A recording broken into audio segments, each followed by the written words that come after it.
Greetings everyone, and Great here for another Advanced Wars Daisy Rune Tiny Wars replay. Spawn on top right side as the blue... what was his name again? This custom CEO? Tinker. We have RayKadoodles. And as something as well, notice well, it's actually split. You got the vertical axes, should mention. Spawn is the red Lin. We got BusterBeachside. Beachside. Did I just say bitch? May have said that multiple times. Oh well. Either way, let's go ahead and talk about the CEOs. Lin's course unchanged with cartridge counterpart, has standard boarding cost, 1 radius, 30, 60, 60. All units get plus 10, plus 10. Ground units get additional plus 20, plus 20. And of course she does have, for superpower, able to see through hiding places, and plus 2 vision range. Tinker is of course a custom CEO. I have to remind myself what he does. Standard boarding cost, has a relatively large radius of 40, a very quick expansion, and very low max energy of 15 and 30. His day-to-day gets us very simple plus 10, plus 10. And for only 15 energy, whenever his maximum energy is 30, he can pop it to give all global plus 20, plus 10. With 1 radius equals 5 radius, or plus 1 expansion, 5 radius is actually pretty wide, so... interesting how it is. He's a pretty minimalist CEO when it comes to effects, but you can deploy his superpower often. Let's see how well it goes. This map is a 3-base map. Your 2 strong side is a little bit slow, and player 2 actually starts with a bike.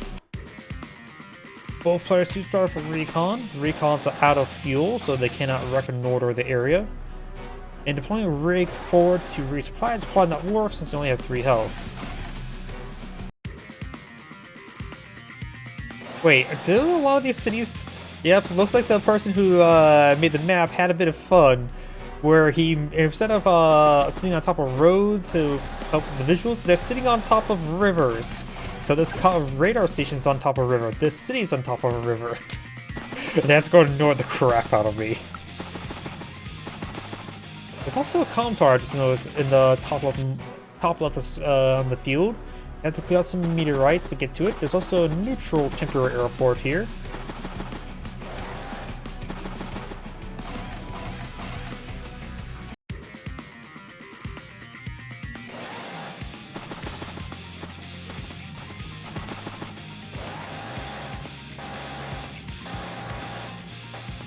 Airports next to the 2 bases as well. So the weak side could get overran, though to be fair, both players' weak side is also next to each other, so I have no idea how that'll go, because in order to send reinforcements to the weak side, you have to send a lot of stuff up there. And more look at this map, it's a weird, funnel map, and if you're going to send strong units up to the weak side, there's also HQs right here, so you don't push all the way up north. Not only has plus 10% strategy, but it's also plus 5, plus 5, tends to make the comm towers cancel each other out, effectively making them sort of pointless. At that point in time, having no comm towers rather than having both players having 1 comm tower really does not make a difference.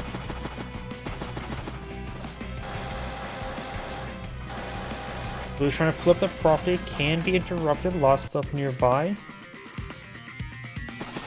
I just realized, more as I mentioned that this funneling upwards, the temporary airport's never going to be used, is it? Unless it's a gray field.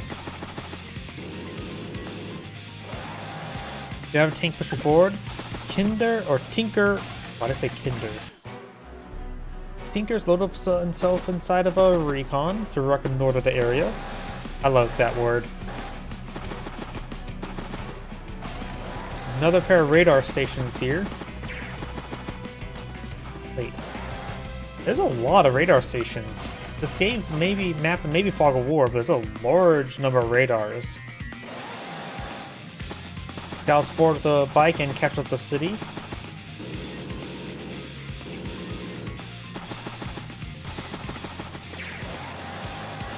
Gets those infantry units there. Pulls back the bike. Bike is onto the HQ. Recon pass there. Right now Lin has 18,000 versus 17,000 income. We do have a T-copter here. I think my thing about favorite thing about Days of Ruin is the better naval units. They are so much fun. Oh yeah.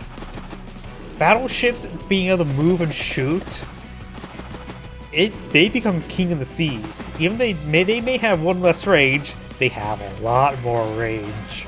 Battlecopter, pair of infantry. Cruisers are a little bit more reasonable. Not to mention everything's just generally just cheaper.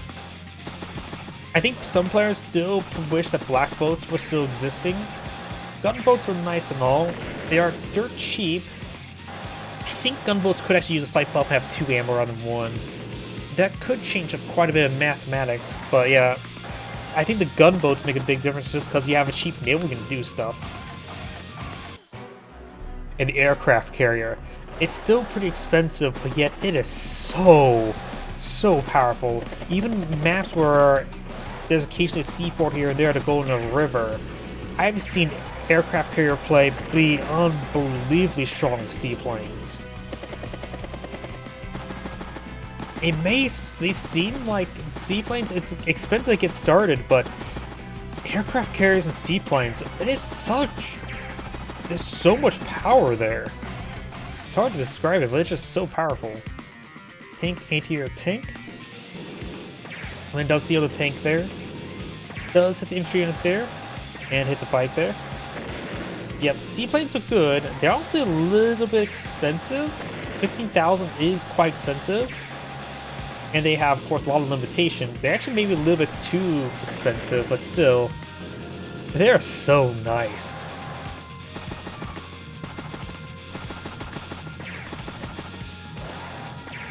And the nice thing about aircraft carriers as well is any aircraft unit can launch off of them, not just seaplanes. Oh, we got the plus choice of firepower and plus 10% global for Tinker.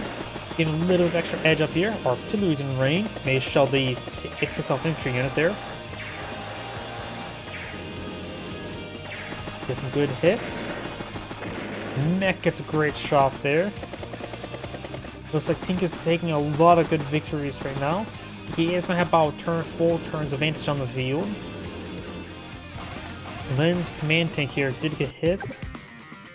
And looks like this anti-air is going to be way too far out of range to hit that battlecopter. Oh, did she actually capture the property there? With 2 health. But yeah, aircraft carrier is able to launch any unit, so you can pop it out and support any air advance really nicely as well. Like, having battlecopters able to launch off of it is so powerful. Hell, Dusters do quite well with them. Personally, I think actually Dusters need a slight buff where they need to just cost less. I say make the cost down to 9,000 matched battlecopters. Effectively get an anti-battlecopter at the price of a battlecopter. I think that actually would make them a bit more useful. And maybe make them a little bit weaker versus fighters or jets. Fighters. They're reasonably okay versus bombers, but maybe make them 10% less if you make them reduce down to 9,000. I guess so they just do a little bit less versus jet movement units, if that makes any poor sense. Capturing up some of those properties down south. Cleared up north, Lynn's tank here. 8 here does strike the battlecopter, putting up a 25 energy. Artillery trying to break on in, and since there's only 1 comp on the map, this comp tower will actually be influential. But it'll take a bit of time to shell it, still have 52% health.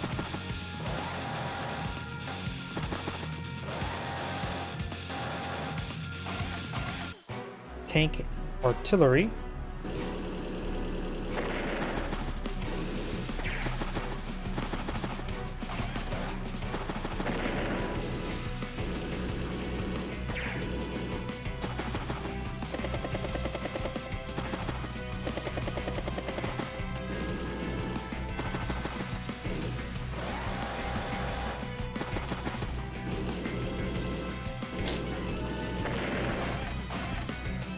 Medium tank infantry.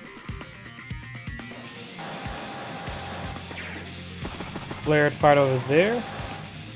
Lends up to 25 energy. Her tank here is quite damaged. Gets a nice strike there, but still in range, though will be hidden. Put some rounds in the meteorite, 5%.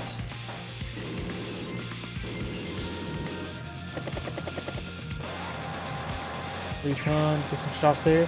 The way the powers work is a dual double-edged sword. On the one hand, it prevents some spamming. On the other hand, losing the midterm sucks. Sort of does. Some COs really rely on the CO zone, some more rely on the power. Now, another Tinker CO power. Since it's dirt cheap and he's loaded up on a cheap unit, it's meant for generating power. If you have a CO unit or a CO zone that's actually quite large, you could be loaded up on a cheaper unit, so you don't have to worry about losing a turn unit movement mid-turn. While Lynn's strong, but very small, so she's definitely more reliant on loading up to a strong unit. Battlecopter, flare, medium or mech, and flare. And starts to catch up the comm tower. Waits on top of the wasteland. Not wasteland, ruins. Flare to fire there. Nice little join back there. 35 energy versus 12.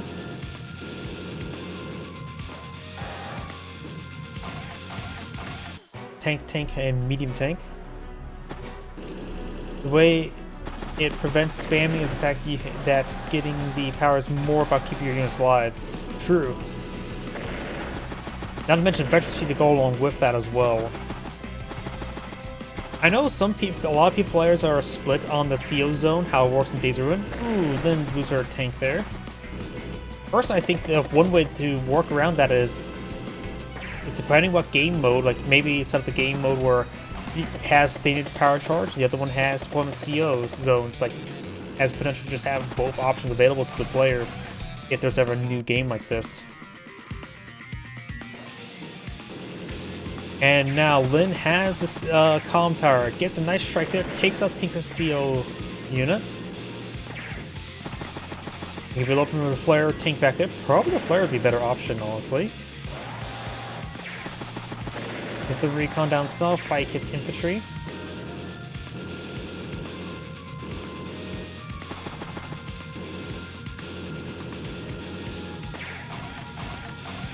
Tank, and bike. Insert 116, Tinker starts turn 112, so he's about a full turn ahead in value, and 125 or 25,000 versus 22,000. Battlecopter strikes Lynn's CO tank, and that could go down. Yeah, it's going down. We're going to CO this tank down here, or go from up north. Got a nice medium tank ready to push forward as well. Battlecopter finds the anti-air.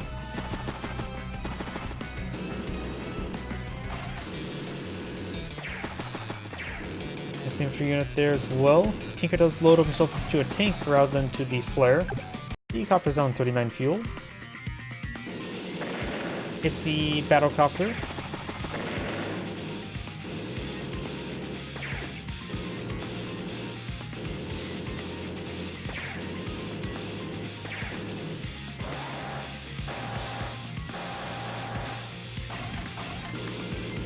Tank.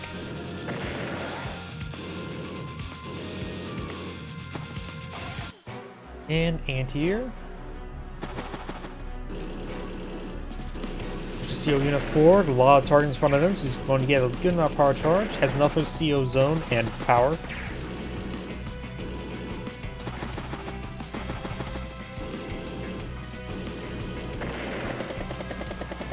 Gets some good shots up there. Already has maxed out energy.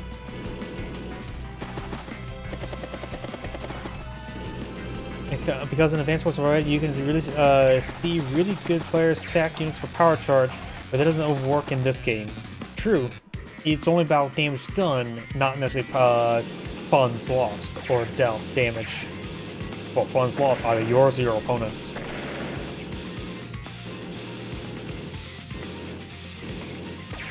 Ooh, good shot there from the artillery on the medium tank. Near 5 energy.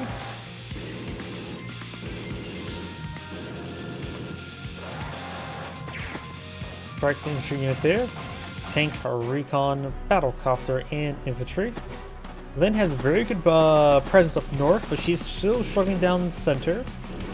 Man, also though, how static the front line seemed like maybe a rocket would be quite nice in one of these forests or on top of a city. I think on top of a rocket on top of one of these forests would be very nice. Right here, that would provide a pretty good coverage. Only a few times I'll say rockets may actually be good. Not to mention, there's actually plenty of roads for the rocket to get forward as well, so not too big mobility issues. Mech infantry in medium tank.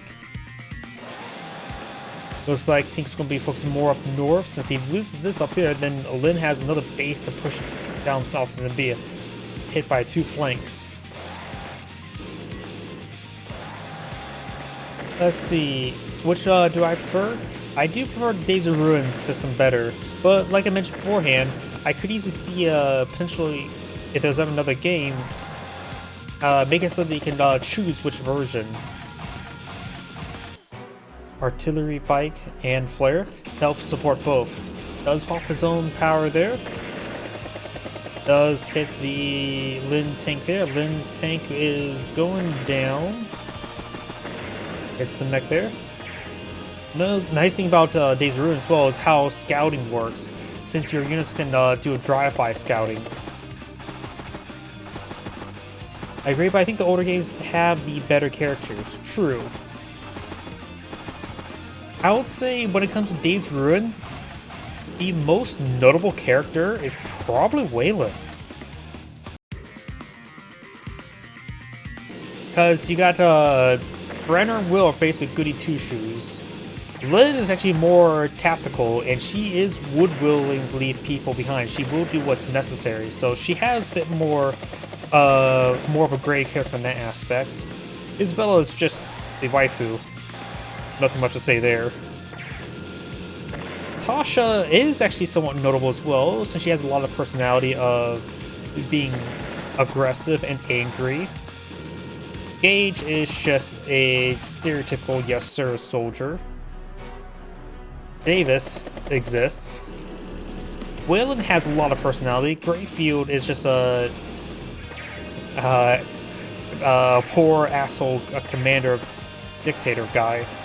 Nothing too crazy, but quite reasonable for a character. Oh, the most notable character I would say in Days of Ruin is probably the mayor. And that's from the campaign, not even CO. I think the mayor is actually probably the most notable character.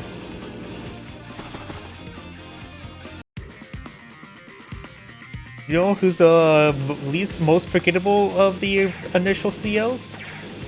Jake.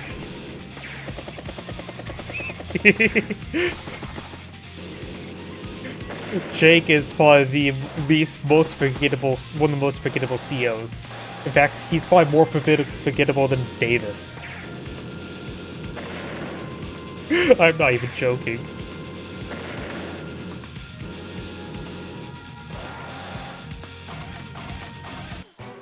Tank mech.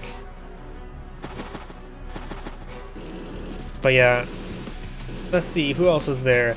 Penny's has been a character. She's rememberable, and Mr. Bear. Tabitha's rememberable because she's a monster to deal with.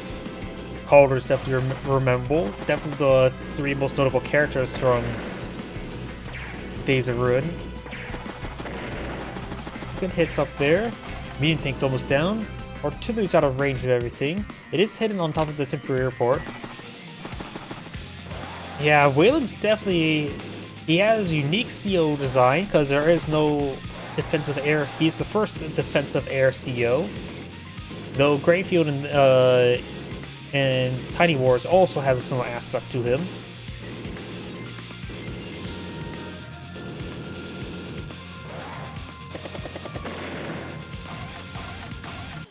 Tank, medium tank, and bike.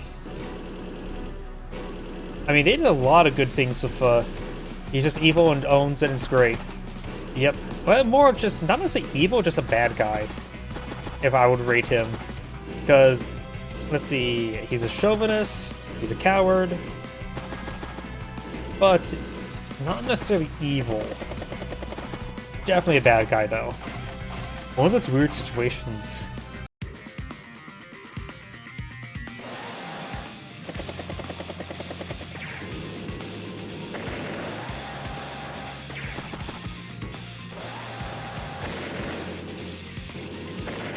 Does get some good shots there. Oh yeah. I would say, of all the CO zones in Days of Ruin, I would say is weak, it would probably be Will's. I want to say Will and Brenner's is probably the weakest. Good shots there.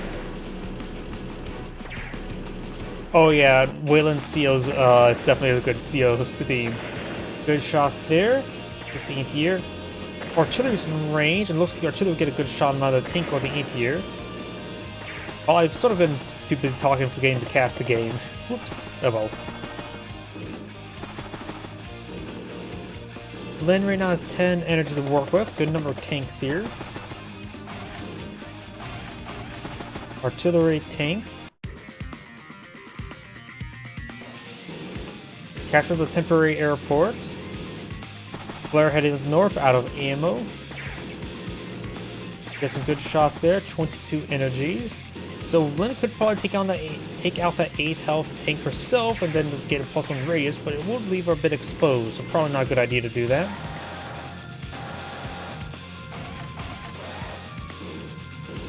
Just pulls off the HQ, that's a reasonable spot. Tank, tank, and tank.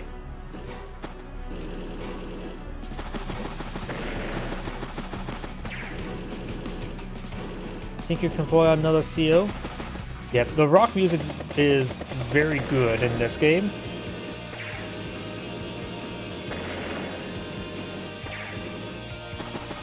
By clicking up north. This mean tank could be struck by a regular tank. Lynn's at 24 energy. A lot of targets in front of her.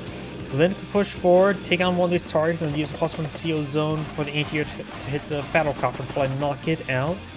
Lynn probably could actually deploy out her CO power next turn. Nice shot there. Hits the anti-air as well. Anti-air hits the battlecopter, very nice.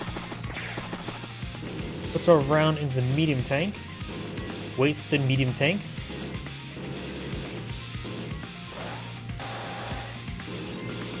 It's going to be a little bit more passive this turn. Hits the artillery.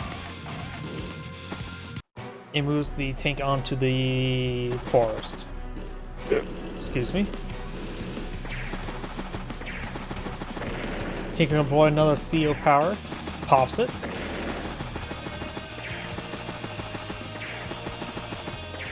Does not take out the tank down south. 30% health. Does take the medium tank there, but now this medium tank is in range of the artillery. It's both of those tanks first strike. Mech is in range though. Lynn might want to pop her superpower next turn, or this turn. That could really help out up north. I think she should pop a superpower. I think you're in turn about 154 versus 93. And looks like she just go ahead and sign. Oh no, has ran out of time. Well, either way, this is Angrade saying thank you for watching and on to the next replay.